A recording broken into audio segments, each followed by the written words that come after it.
আসসালামু আলাইকুম, welcome to my channel and this is my first video. আমি আমার ইউটিউব চ্যানেলে আপনাদের জন্য খুবই ইন্টারেস্টিং ভিডিও আপলোড করব, তাই সবাই আপনারা আমার পাশে থাকুন। So let's start this video.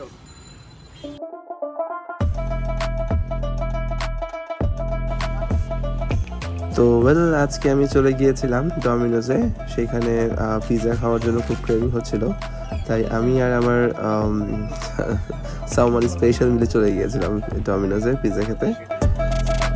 আর ডমিনোজের সবচেয়ে ইন্টারেস্টিং পার্ট যেটা আমার কাছে সবচেয়ে ভালো লাগে সেটা হচ্ছে লাইভ পিৎজা বানানোটা। আমার যেমন পিৎজা বানানো দেখতেও খুব ভালো লাগে, তেমন আমার খেতেও খুব ভালো লাগে। ডমিনোজে আমি সবসময় ওদের কম্বো অফারটাই পিক করি, কিন্তু সেদিন তাদের কম্বো অফারটা না থাকার কারণে আলাদা আলাদা করে পিৎজা অর্ডার করা লাগছিল। ইভেন তাদের সেদিন সার্ভারটাও ডাউন থাকে, যার কারণে অর্ডারটা যে সে রিসিভ করবে এটাতেও অনেক তার ঝামেলা পোহাতে হচ্ছিল। আমার মনে হয় এই ফার্স্ট টাইম আমি এত সময় লাগিয়ে পিৎজা অর্ডার করলাম।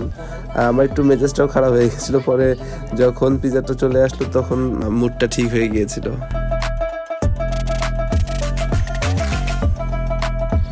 এই তো এখন আমার খাওয়া শুরু হয়ে গিয়েছে। প্লিজ আমার খাবার দেখে কেউ কোনো ব্যাড কমেন্ট করবেন না। আমি খেতে খুবই পছন্দ করি, আর আমি খুবই ফাস্ট করে খেয়ে নেই সব কিছু। এখন আমি আমার ব্যাপারে কিছু বলি। আমি ঘোরাফেরা করতে অনেক পছন্দ করি, আর তাই চাচ্ছি যেন প্রত্যেকটা মুহূর্ত আমি খুব সুন্দর করে আপনাদের সাথে শেয়ার করতে পারি। আর এর জন্যই আমার মূলত ইউটিউবে আসা। বেটার করার প্র্যাকটিস করছি। এখানে আমি বলছি যে বেটার করার প্র্যাকটিস করছি। আসলে আমি কখনো ক্যামেরার সামনে এতটা ভিডিও করি নাই, এই তো আর কি, এই প্রথমবারের মতো আমি ট্রাই করেছি।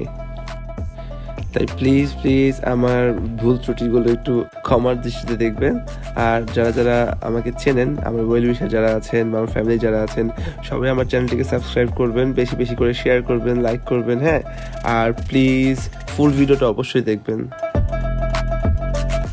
আমি চেষ্টা করব প্রতি সপ্তাহে আপনাদের জন্য নতুন করে কোনো না কোনো ভিডিও নিয়ে আসার জন্য। তাই নেক্সট ভিডিওর জন্য অপেক্ষা করবেন অবশ্যই। আর অবশ্যই আমার চ্যানেলটা সাবস্ক্রাইব করবেন, লাইক করবেন, শেয়ার করবেন। আর জন্য কি বলতে চাচ্ছিলাম একটু ভুলে গিয়েছি, আমার ভুলার অভ্যাসটা খুব বেশি। ও হ্যাঁ, আপনারা সবাই অবশ্যই ভালো থাকবেন, সুস্থ থাকবেন এবং আমার জন্য দোয়া করবেন। আসসালামু আলাইকুম।